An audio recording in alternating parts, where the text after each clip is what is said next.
Dang it! We lost some good cars for 2026. It's very, very unfortunate to see some of these cars that won't make it to 2026.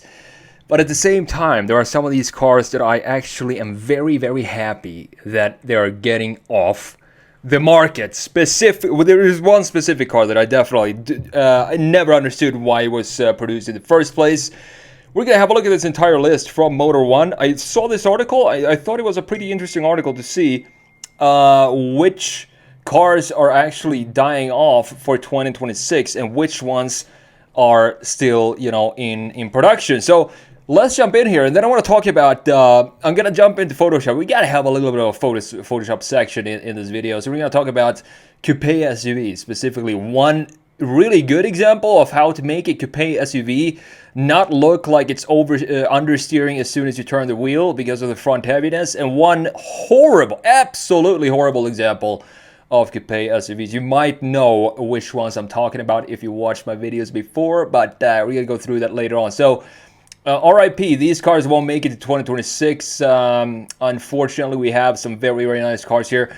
Audi A4. I mean, what? The A4 has been around. It's to me, it's one of the key models for Audi, and they're just killing it off here. So you don't have the Audi A4 anymore.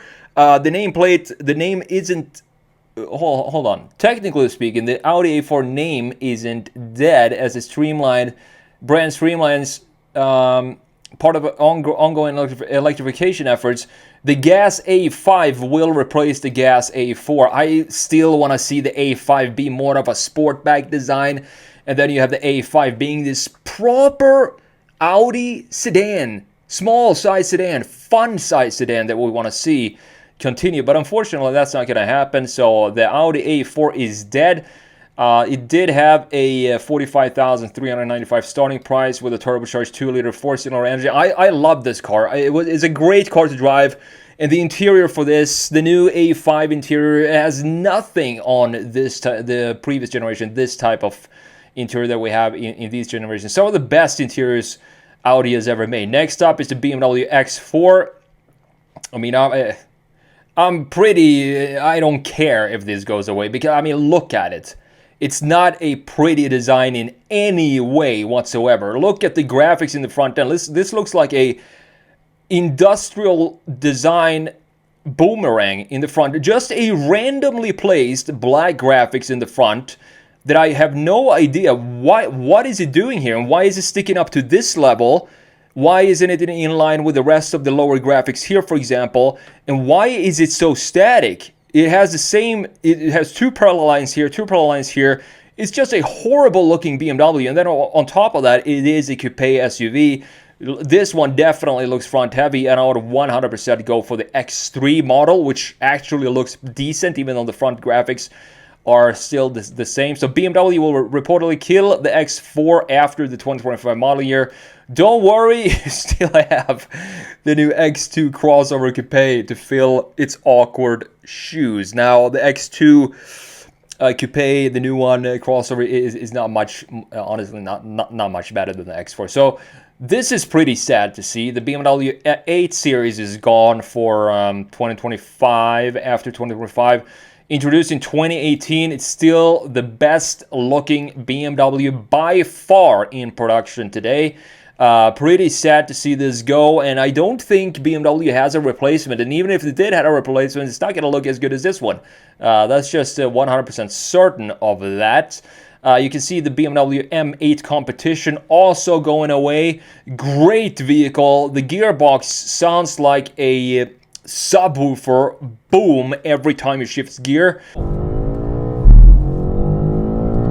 Very interesting car. 617 horsepower, 4-liter turbocharged V8, 553 pound-feet of torque, and it's quicker than a Ferrari Pista in a straight line, which is insane to think about, because this is, I mean, look at the designs of the Pista and this, and you wouldn't believe that this is faster than the Pista, but it actually is. So this one is going away as well. And then we have this one, BMW XM. Very, very, I mean, I always thought of XM. Who is the buyer for this? I had this for a week. I drove around for a week in this car, and it is one of the stiffest rides ever in an SUV. And the whole idea with SUVs when they were first introduced was to make them go, a little off-road, have some off-road capabilities. This one is way too stiff to go off-road, first of all. And secondly, the design is one of the most interesting designs BMW has ever dropped. Same type of styling that we have in the X4. You see these black lines here in the front end, and how the big grills almost look like a pig front end in this design, and not a huge fan of it. It is extremely powerful though, but as you can see here, it was dead last in total sales for the company to start this year, and it was the worst selling BMW in all of America in 2024. However, they're not killing off the entire lineup of the XM. They're keeping the the XM label, the top of the line, which starts at a ridiculous $187,625. Not sure who would buy this car for that price. I mean, I don't know. You have to have some extreme amount of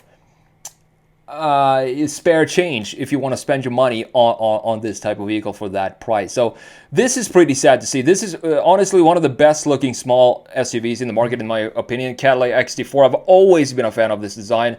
Very clean box design, sharp shoulder line right here, sharp line in the bottom, key graphics in the front end looking beautiful, clear separation with this body line here of the lower graphics, top half graphics, and we have this starting line up top with the design where all the graphics starts underneath, and these I really like these LEDs that Cadillac has on the side here, looking beautiful, even though we do have bumper headlights in this case. Very sad to see this go. So this one is dead so the new Chevy Bolt could live on. Production of Cadillac's compact SUV ended this month to make way for the new Bolt. That's one heck of a trade-off. Not sure if the Bolt is... I can't really remember what it looks like. I doubt it looks better than the XT4, but it's probably from a financial standpoint, I guess, makes sense to keep the Bolt alive instead of the XT4. Same goes for the XT6. Not as big of a fan of this design as I am on the XT4. XT4 just looks like a unit. It looks very, very solid. This one has these minivan proportions to it, but this one is also killed off. With only just 20,000 example of the XT6 delivered in 2024, they are killing this off, unfortunately. But we do have new electric Escalade and the Escalade IQ hitting the market soon. So everything Cadillac is slowly turning into electric. Thankfully, we still have the Blackwing CT4 and the CT5, some of the best sedans on sale right now. And the thing is, I cannot believe that Cadillac, out of all brands, this luxury brand decided to put manuals in the Blackwing series. I just love to see that. And then we have the Chevy Blazer gas, also killed off. Ford Escape, it killed off in some states. For example, California, Massachusetts, New York, Oregon, Vermont, and Washington. You can't buy, for some reason, you cannot buy a Ford Escape in those states in 2026. But in the rest of the country, it still lives on. Very, very interesting. And it's weird because they sold almost 147,000 Escapes in 2024. That is a lot of sales. Moving on to Infiniti, QX50 is dead. This started to feel a little dated, to be honest. I reviewed this in person as well, and the interior definitely feels dated. That is not a bad thing, in my opinion. It's just, how it is. If it's getting too old, they're going to kill it off. They're also killing off the coupe SUV version of this, the QX55. They tried something cool here to make it like a coupe-like style for this, but it didn't work out. It really didn't sell well. 260 horsepower is not really something to shout about either, so this one is being discontinued. Then we have this very interesting car, the Lexus LC Hybrid. Now they only sold, I think they sold just over 200 units of this, the hybrid version. You can see why, because instead of the V8, the LC 500H had a 3.5 liter V6 with 2 electric motors and 354 horsepower compared to the V8 471 horsepower. So obviously, when you have a big Grand Tourer like this, coupe, you want to have the big V8 with the big V8 rumble, and this sounds really good as well. The design looked like it could go on for 10 more years and still have a modern touch to it. I love this design, origami style, beautiful design by Lexus. Then we have the RC, Lexus RC killed off as well. It's starting to look a little dated. RCF as well, also killed off. GLC Coupe. Interesting to see that they're killing off the GLC Coupe here. GLC sales went up 58% in 2024. But the automaker doesn't differentiate between the standard model and the coupe. So I guess the coupe did not sell as well as they were expecting. And this is one of these vehicles that Mercedes just does not do any sort of good-looking coupe SUVs. They have trouble making it not look front-heavy. This looks not as bad as the GLE, but still, it's a pretty front-heavy looking design. So I don't really care that this is being discontinued. This one, I want to say thank you, Mercedes, for killing this atrocity off the GLE Coupe. The regular the GLE Coupe to me is a stain in the legacy of the current generation GLE, Mercedes GLE, which is one of the best looking SUVs on sale. It came out in 2020. The plantedness of it looks like a tank, that machine. And then they come out with this coupe version, and it totally just disrespects the GLE lineup with this type of design. This is one of the most front-heavy design I've ever seen. The proportions are just so off that I cannot, I'd rather not see it from a side view, but that is what we're going to do later on in Photoshop. And I'm just going to show you a good example of a coupe SUV, and then this one is going to be the bad example when we compare the regular SUV to this coupe here. So this one being cut, I don't really care about that. This is pretty sad. The Nissan Altima. I don't want to see sedans like this be cut off. But unfortunately, the Altima has the final year now for 2025. And it was the pricing for this starting at $28,000 to $37,000. And you got 248 horsepower. Unfortunately, it did have a CVT, I do believe. If this one had a 6-speed manual, it would be such a great car to keep alive up to 2026. But unfortunately, that is not going to happen. We have the Nissan Versa as well.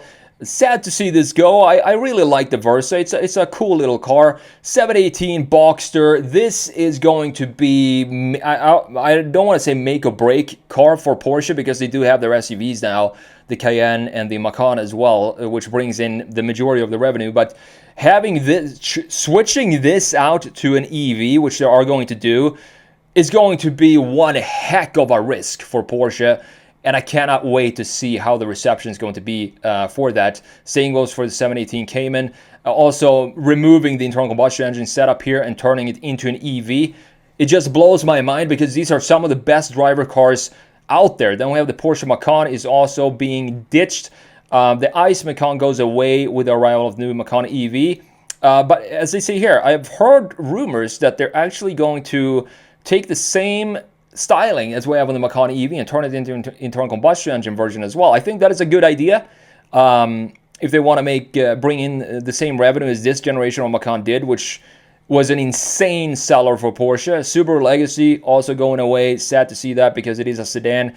But this one, the Volvo S60, why are we not continuing this production? Unfortunately, sales were never overwhelming. However, a new and now the S60's demise is just halfway through the current generation's life cycle. It's very sad to see this go, because this is one of the most handsome looking sedans out there, and the same goes for the S90. I mean, Volvo just crushing it with their sedans. They look beautiful, but unfortunately, I don't know, like they're just not selling. It's very sad to see that, because again, I want to see more sedans. I don't want to see just crossover boring SUVs on the markets. And then we have this, my favorite car that I reviewed this year, Volvo V60 Polestar engineered. What a car this is. I mean, this is the ultimate daily driver for me. A fantastic powertrain. You got the EV range as well. 455 horsepower, 523 pound-feet of torque. Hybrids, plug-in hybrid. You can plug it in the garage, and then you have, I don't remember, I think it was like 35 miles of EV range when you wake up in the morning.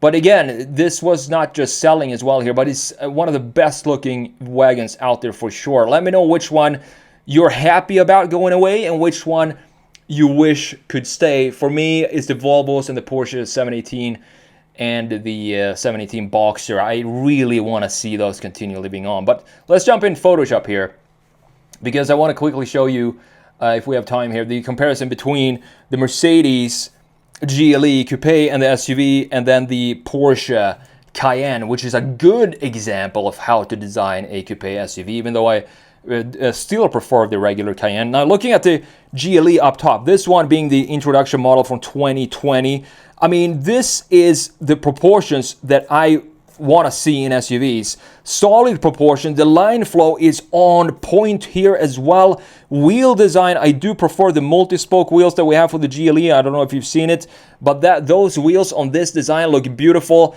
and the rear end has this volume in the back. This almost shoots this design forward. And we also have this bulky hood in the front end. It looks like a tank. It looks like a sumo wrestler, this thing. Beautifully done by Mercedes. And then they come out with this. I mean, look at the hood line here. The height of the hood almost as high up, as tall up as the, as high up as the rear end.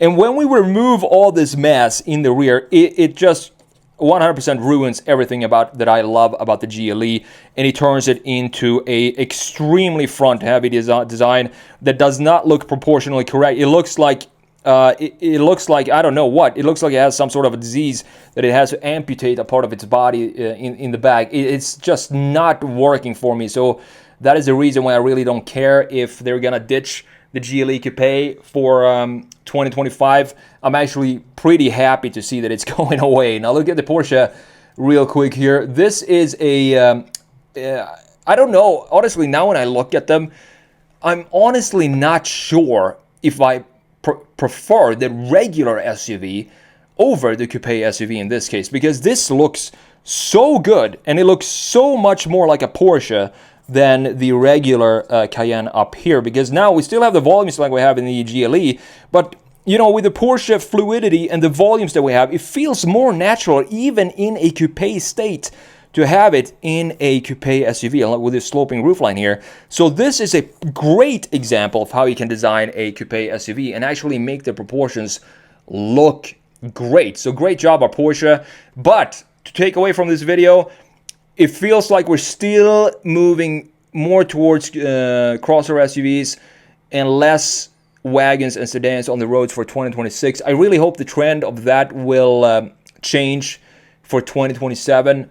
I think we need to come out with more enthusiast-oriented sedans specifically, and wagons as well, and just bring over some European wagons over here and see how they do when it comes to sales. I'm glad to see that the RS6 is here, the M5 Touring is here. I want to see the M3 Touring, the S4 Avant come over here as well. I think that would be a good idea. So let's see what happens next year.